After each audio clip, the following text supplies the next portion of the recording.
Hello my loves, I'm Ellie Frost and I help people rapidly and radically heal and transform during and after narcissistic abuse. And this video is about, should you forgive the narcissist, right? We're taught forgiveness as a spiritual principle, yeah? And of course, right, I'm going to go into what this means and actually my opinion on it.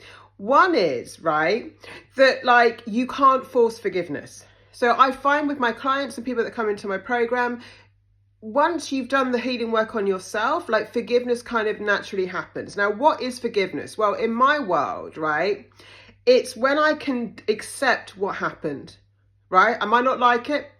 I don't have to forgive the behavior, and I certainly won't forget it, right? But I have deeply accepted it. So I've come to a place of peace with it. I've made my peace with it. I can't force that process, right?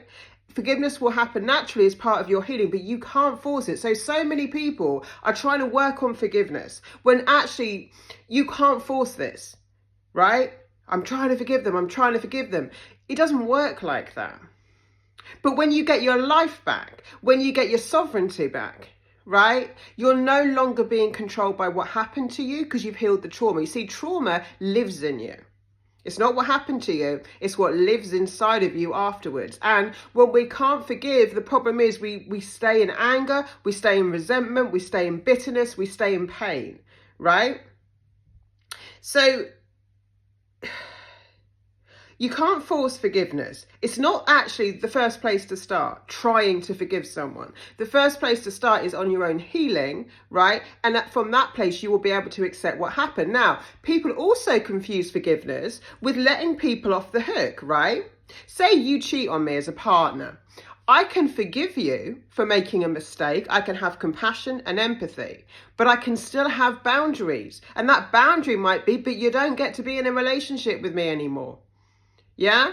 So people think forgiveness is, and this is another reason why some people avoid forgiveness, is because they think, well, if I forgive the person, I'm going to let them off the hook.